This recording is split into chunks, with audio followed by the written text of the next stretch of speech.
Hi, I'm David Scranton, and thank you for watching this video.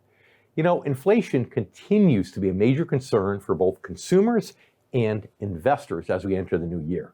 And today, we're going to talk about how bad it might get and ways that you can help protect yourself. Now it's time to bring in today's guests. Of course, we have my good friend Jeff Small, president of Arbor Financial Services, a retirement income store located in Melbourne, Florida.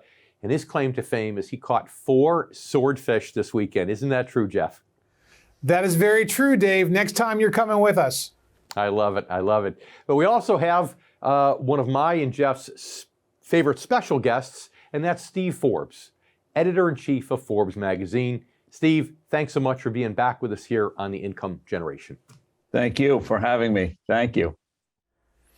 Steve, we're living in the time of financial fiction. With all of the Fed stimulus from the COVID event in March of 2020, it's caused rapid amounts of inflation. And then when you combine that with the cost of energy more than doubling in as little as 9 months since President Biden was elected, the American people are slammed with inflationary issues. And now the Fed wants to raise rates.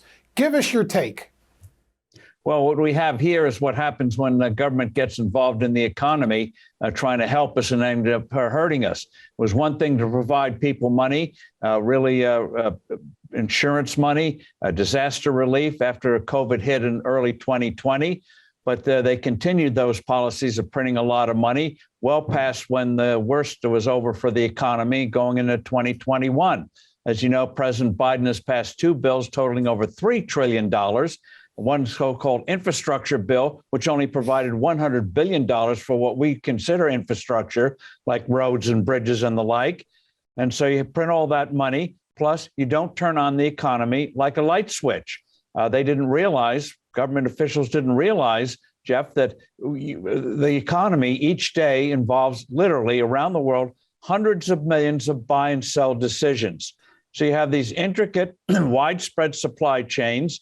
They're disrupted. You can't put those back together very easily. It takes time. Plus, you have countries responding to COVID in different ways, which means there's no synchronization. So you've got shortages because of the disruption of supply chains. Unfortunately, this administration's made it worse. It's made it worse by waging war against energy and other things that hurt the economy. And now we have on the horizon the Federal Reserve. Are they going to be releasing hundreds of billions of dollars, cheapening the dollar in 2022 and 2023. Sure, of course. Steve, you know, I know you're not an economist per se, but, you know, what would you say, if you had to take a guess, how much of this inflation problem right here is from the increased demand versus how much is from the reduced supply of goods and services, i.e. the supply chain issues?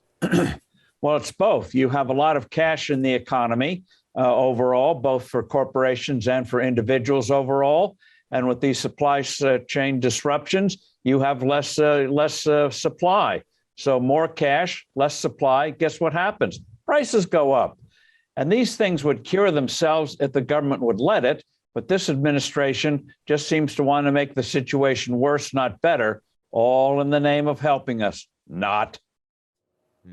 What can the government do to help the supply chain? If you were sitting in the seat right now and you did run for president in years past, right? What do you think they could do to help this supply chain issue better than they're doing right now?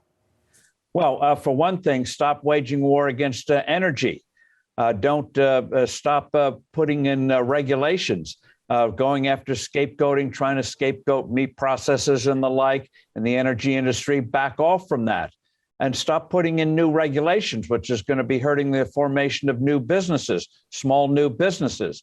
So step back, get rid of this crazy vaccination requirement, which is taking people out of the workforce, not recognizing that you can get immunity from having had the disease is often better than the shots themselves, as we're discovering. So back off on that kind of thing. And the Federal Reserve, stop the bond buying, stop the money printing, and start reducing your bloated portfolio and make sure the dollar has integrity. And in the 12 months, this thing would work its way out. Steve, the Fed is loopy. What are they doing over there? First, they ruined the Santa Claus rally by announcing the ending of the stimulus in March. And just recently now, they're talking about doing a fourth interest rate increase projected for 2022. I think they're out to lunch. I don't think they can raise rates. We're going to have a huge negative reverberating effect in the markets and the economy if they do that. Do you agree? Well, what the Fed is telling us is that they're going to stop buying bonds. As you know, they've been buying bonds at the rate of $120 billion a month, including $80 billion of Treasury bonds. They say they're going to stop that in March or April, which leads to a very interesting question, Jeff.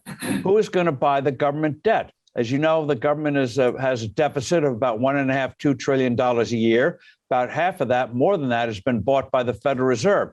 The Fed's not buying bonds anymore. Who's going to finance that debt? And what that means is long-term interest rates are going to go up more than the Fed anticipates. You're already starting to see that in the mortgage market and the 10-year bond yield. And in terms of printing money, in the past year, the Fed has printed almost $2 trillion of new money. It has dammed that up through a gimmick called reverse repurchase agreements, where they put the money in the banking system and then borrow it back overnight. Early in 2020, they had zero of that kind of a gimmickry. Now it's over $1.7 trillion. Are they going to be able to keep that money from flooding the economy? I'm not so sure. And in terms of interest rates, what the Fed should do is just back off. Interest rate controls are like the rent controls, price controls. Let borrowers and lenders determine what is the cost of money going to be instead of bureaucrats in Washington. Bureaucrats, even if they call themselves central bankers, they're still trying to control the economy. Stop it. Yeah. Steve, in theory, I agree. I know Jeff agrees with you, but we all know that's not going to happen at the Federal Reserve. So real world, do you think any tightening that they do right now is going to cause the next recession? Or do you think they can have some success in actually staving off inflation without pushing us in that bad direction? Well, unfortunately, the Federal Reserve believes that prosperity causes inflation. Yeah. And so the only way they know how to fight inflation is by slowing the economy down, right. Which is nonsense. If you let the economy alone, it sorts these things out itself, and we can move on and have genuine, sustainable prosperity. But the Fed believes that if you want lower inflation, you have to have higher unemployment. It's called the Phillips curve, named after a New Zealand economist back in the 1950s. And if you want lower inflation, you have to have higher unemployment. If you want lower unemployment, you have to have higher inflation. It's nonsense. Real world experience shows, as you indicated, that's nonsense. So the problem with inflation is the Fed does not know how to fight it. The way you fight it is keep the value of the dollar steady, stop the printing of excess money, and let the American people do the rest. So real world you mentioned. To finish up for today, real world, what is the average investor who's at or near retirement to do if he or she needs income, but also needs to have an inflation hedge, especially in these times? Well, outside of your retirement money, and if you're not near retirement, just ride the market through, have a cash reserve. But in terms of your non-retirement money, you go for, I think, stocks that have a history of dividends, being able to generate income, which you don't get from bonds these days. And as for the hedge, I would have some gold, maybe 5 or 10%, not as an investment, but as a hedge against bad policy by the Federal Reserve. It's an insurance policy. And so it's like near cash. And so it's been about $1,800 an ounce now. I think if the Fed messes up, it's going to go up in dollar price. Gold always keeps its intrinsic value. When you see the price change, that's changing. That reflects the change in the value of the dollar, not gold. Sure. Well, Steve, thank you very much. Jeff, thank you. We're out of time, but as usual, it's great having you both here. Thank you, Dave. Thank you for watching today's video on how to inflation-proof your retirement. If you enjoyed it, click the thumbs up button to give us a like, and make sure that you subscribe to our YouTube channel for new content each and every week.